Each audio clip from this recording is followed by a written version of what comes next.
In today's video, we are going to be talking about maximizing use of radio for non-hams. If you're not a ham radio operator, how can I buy a radio and use it? Most people do not want to get their ham license just because it is relatively difficult. The test teaches you about Ohm's law and antenna radiation theory and all kinds of nonsense that people don't really care about because they simply just want to pick up a handheld radio and use it without becoming a ham nerd. So, in today's video, we are going to be talking about purchasing an FRS radio, a GMRS radio, a ham radio, and even a DMR radio for the average person to use, and how we kind of can skirt some of the laws and maximize what we can do. Okay, so let's start off just by talking about FRS radio. This is considered a license-free radio. It is basically a toy. It is a toy. It's a Paw Patrol radio, but it operates on the GMRS frequencies and or FRS. The frequencies are the same, but the laws require different power limits where you're not supposed to be transmitting more than a certain amount of power on these frequencies. Now, one demo I always like to do is this. This is a GMRS radio. This is a ham radio. This is a more powerful ham radio. This is a DMR radio. And this is a DMR radio. What we're going to do is just showcase that all of these radios are capable of transmitting and receiving on FRS and or GMRS frequencies. I'm going to light them all up and talk. Sorry for the reverberation, they're all very close. There's really only one way to do this demo. Just as a side note, none of the antennas are actually on these radios for one very strange reason, and that is in my house. There is something transmitting on GMRS channel 12, which is this radio, is what it transmits on. And every radio is receiving 24/7. I have shut the power off to my house. There is something in my neighborhood around my house that is transmitting on channel 12 constantly. And there's nothing I can do about it. And the only way to do this demo is to remove the antennas.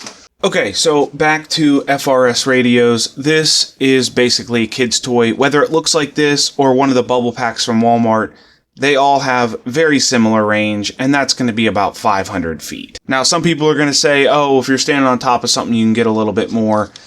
We are really talking about real radio communications for regular people, not kids' toys. The first thing you're going to hear people talk about when they talk about real radio is a GMRS radio. A GMRS radio is simply just a channelized radio, and it has channels 1 to 22, GMRS and simplex, and this is a certified GMRS radio, and it's always notated by a little sticker that shows you it is certified GMRS. Technically, you are supposed to have a license for these, but if you're transmitting simplex radio to radio, meaning I'm on channel 14 and the other radios are on channel 14, you don't really need a license because, again, as I just showed, it shares frequencies with children's toys. These radios are just more capable because they transmit at 5 watts, limited by the FCC. And these are very useful radios for people to get into if they do not feel like getting a license. We're going to talk about GMRS licensing very quickly. If you want to access repeaters, which are radio towers that enthusiasts put up around you for you to access to get more range. Your radio will tap into this repeater. The repeater is going to do the heavy lifting, and it's going to transmit your signal over a larger area. If you want to use GMRS repeaters, you will absolutely need a license, and it's not a good idea to ignore that rule. You will need a call sign when you call in, and people will ask for it. So there's some rules you can bend that don't really matter, and then there's rules like that you really shouldn't be breaking. Now, next in line is a basic ham radio. This is going to be about the same price as a GMRS radio. As you can tell, they even look almost the same. Now, the difference between a ham radio is I can type in all kinds of different frequencies, and I can access different bands. So I can use VHF or UHF, and I can even take a ham radio and I can transmit on the GMRS frequencies, which are shared with children's toys. Now, this is where we hit another roadblock with the rule people. The rule people will tell you you absolutely cannot type in a GMRS frequency on one of these ham radios and use it. As you can see, I do, and I have no problem doing this. There is really no one out there that is going to be able to tell the difference between you transmitting a GMRS frequency on a ham radio or actually using a GMRS radio that transmits the exact same frequency. I am a ham and I'm GMRS licensed, and I do not waste my money seeking out GMRS radios specifically to use on GMRS. I simply take a ham radio and I use it for GMRS 70 centimeter and 2 meter, and in some cases 1.25 meter depending on your radio, and I just use it for all of those radio bands. So if you're new to radio and you're trying to comply with the law, and that's something you're very, very worried about, a GMRS radio is the way to go. It offers more power than a children's toy on those same frequencies, and it also can get you access to repeaters if you purchase a $35 GMRS license. Ham radios come in all different shapes and sizes. You can get waterproof ones, you can get ones in tougher shells like this one. This one's a little bit more robust. It's a lot higher quality, and it costs maybe an extra $20 over something more basic. So ham radios are all over the place. You can get them with up to 10 watts of power. That's another law that people will say is you cannot transmit on a ham radio because the power is higher. No one is going to be able to tell the difference, especially if you're using a handheld. Somebody transmitting 5 watts on an actual GMRS radio, or someone transmitting 10 watts on this Baofeng ham radio if you've typed the GMRS frequencies, like I have, into this ham radio. Ham radio operators that comment about some of these power rules on the internet are essentially doing this. They are deciphering every law and regulation as the exact same severity. Meaning it would be like you equating murder and jaywalking as the same crime. Pushing a little extra power on a GMRS frequency with a ham radio is essentially jaywalking. The FCC doesn't care. I don't care. Hams don't care. Only the people on the internet who are making these comments care. In fact, they care way more than the FCC actually cares. Okay, so let's get into DMR. These are going to be the most expensive radios, but they do more than anything else. And we're going to talk about in this too how regular people can utilize these. A DMR radio simply is a dual mode radio. It does digital, which is DMR, and it also does analog. So it can connect to GMRS and ham analog repeaters. It also connects into DMR repeaters, which isn't something that I particularly engage in or do, even though I'm a ham and I have a DMR ID.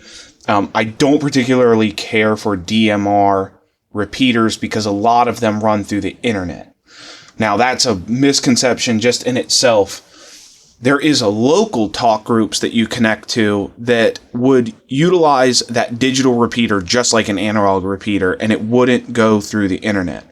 But a lot of DMR hobbyist activity and stuff all routes through the internet, and there's less DMR actual repeaters around the United States. They're just fewer and far between, as where there's always an analog repeater somewhere nearby. The second misconception is people go, oh, you need a DMR ID to utilize these. No, that is not true.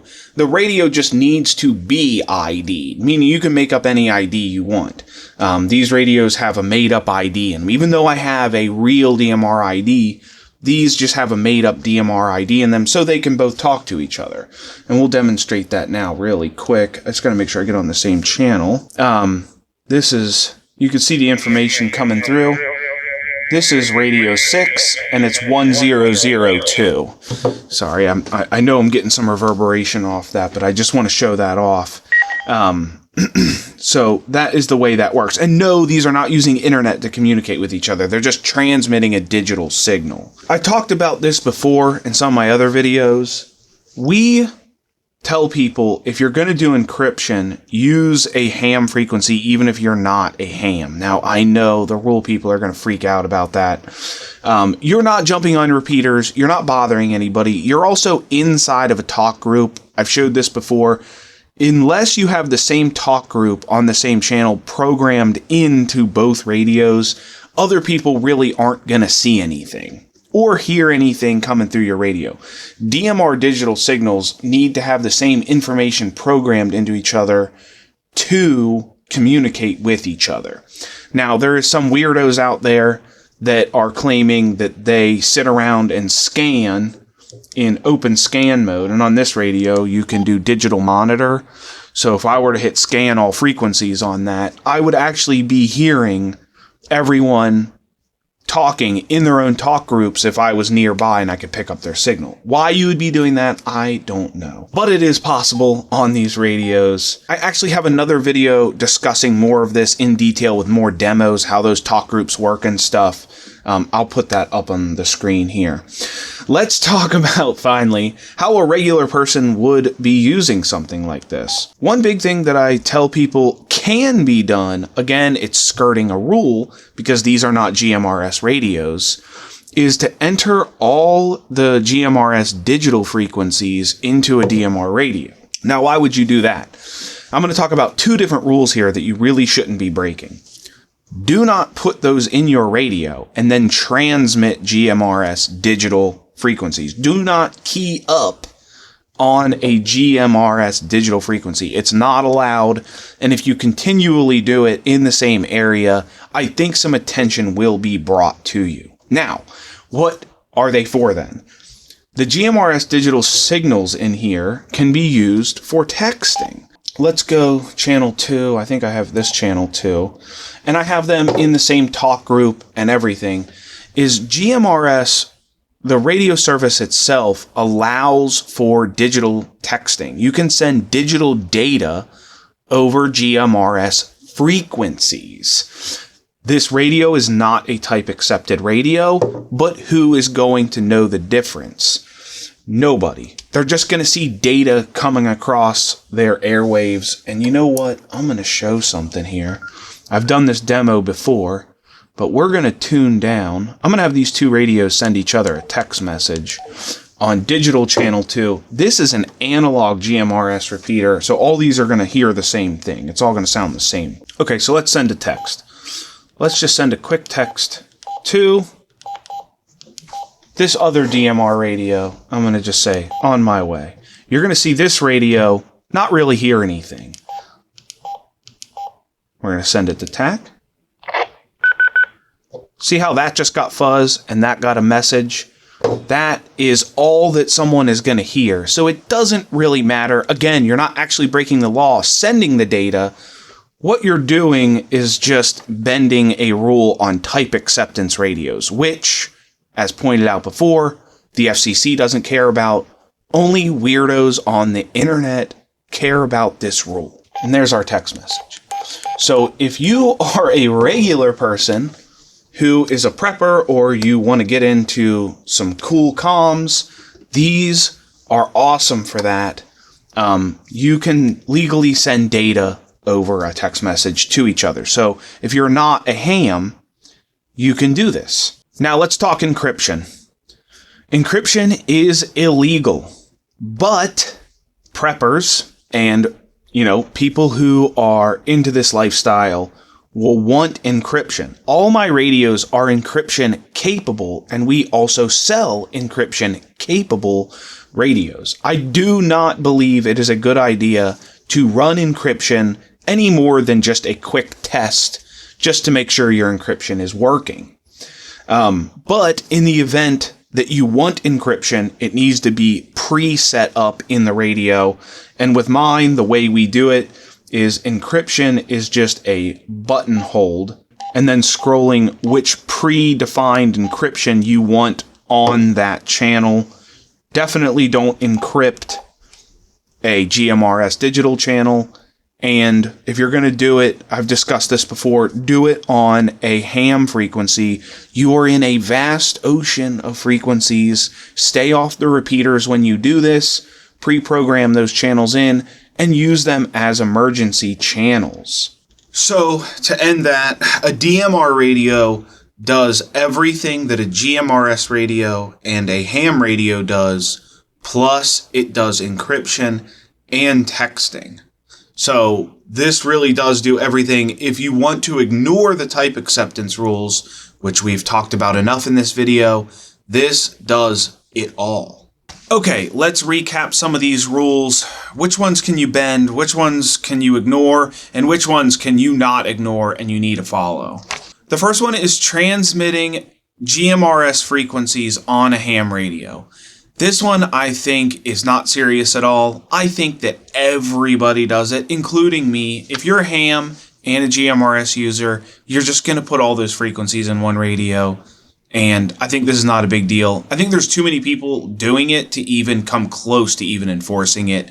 Also, just keep in mind, the other person on the other end of the radio does not know what radio you are using to transmit certain frequencies. They just don't know. This is a do not break rule, and that is transmitting to repeaters with no license, whether you don't have a GMRS license or you don't have a ham license. Stay off the repeaters if you don't have a license. If you want to access them, go get your license. For the ham, you got to take a test, and the GMRS, you just pay a small fee. People on these repeaters and the owners of these repeaters will report you to the FCC if you're on their repeaters with no call sign. That's my opinion. Some people have said that their local repeaters, nobody's using an ID or call sign on it. I probably would not advise this. Don't do this. Digital data on GMRS frequencies. This is officially legal. You are allowed to do this. The only thing that we're doing here is we're breaking a little bit of that type acceptance. We're bending that type acceptance rule. The frequencies allow for it. If you're using a GMRS radio paired with a cell phone to send this, or you're just using a DMR radio, the data's the data. It's going over those frequencies, and no one's going to be able to tell the difference on what you're using or how you're sending that data. It just doesn't matter. This is also used for sending GPS coordinates. So if you have one of those ham radios or GMRS radios that sends GPS coordinates to another radio, you are already doing this in some sense. That radio is already doing this. We are simply just using a DMR radio to achieve this goal, so I don't have to use any other interfaces. Transmitting digitally on GMRS frequencies. I'm going to say this is a no-go. The GMRS frequencies are busy and there's a lot of people on them. So if you are going to be transmitting digital voice, like transmitting on these frequencies, I'm going to say you're going to get reported. Now, whether the FCC does anything about that or not is up to debate. I don't know. I don't think they would, but you're certainly going to be drawing attention to yourself and pissing people off doing this. Transmitting simplex, that means radio to radio with no license, whether that be GMRS or ham. Now, the GMRS is going to be a little less severe because remember, it shares channels with children's toys, so it's not regulated really at all. Nobody really cares about this. The next is transmitting with no license simplex, that's radio to radio and not going through a repeater, just one radio to another, on ham frequencies with no license. Now, this is, people say both ways on this. I'm going to go ahead and say it's probably okay, and it's not a big deal. There is a lot of frequencies on ham radio. And if you, especially if you're in DMR and if you're in a talk group, you're in an ocean of frequencies inside of a talk group. The odds of someone even coming across you simplex transmitting to somebody is pretty rare. And even if it did happen and somebody reported that you were doing it, which would be crazy, I really, truly believe the FCC would do absolutely no investigating in this. I also want you to keep in mind the way you get caught from the FCC is doing it for weeks and months at the same location. You need to be in one location constantly doing it. If I'm hiking or something and I transmit on a ham frequency in the middle of nowhere, there's nowhere for the FCC to send a letter to. Like, it happened somewhere and it's over. You know, you got to be doing it from one location all the time for months and weeks. You have to be asked to stop. And even then, it's just, you would have to be asked to stop, and then the FCC might be able to do something about it. Pushing excessive power on GMRS frequencies. Now, in my opinion, I think if you are going to do 50 watts on any of the 22 GMRS frequencies, I think you're perfectly fine. I think that absolutely no one cares if some extra power is pushed onto those frequencies. Remember, GMRS at the end, the 15 to 22, allows for 50 watts. But the other channels, again, these are shared with kids' toys, are pretty unregulated. The FCC would have to employ hundreds of thousands of people to track down children and lawbreakers alike if anything really was going on these frequencies. So pushing 50 watts on any of these frequencies is probably going to be okay. The last one we got here is encryption. Encryption, I'm going to say, is a no-go. Don't do this. This is going to attract the attention of people. Again, they would still have to come across you in that ocean of frequencies, doing this inside of your talk group. I think it's perfectly fine to test your encryption. So if you had a DMR radio and you programmed it up to do encryption, you have to test it to make sure it's working and the radios can read each other. I think testing it is fine. As far as going around and just like transmitting on encrypted frequencies 24/7, like whatever you guys are doing, I would say no. Don't do that. That can attract some attention if local ham groups hear you and want to report that to the FCC. The FCC is going to be a little bit more aggressive, in my opinion, about enforcing encrypted messages going through the airwaves. Thanks for watching. Don't get too angry at me, and we'll see you in the next video.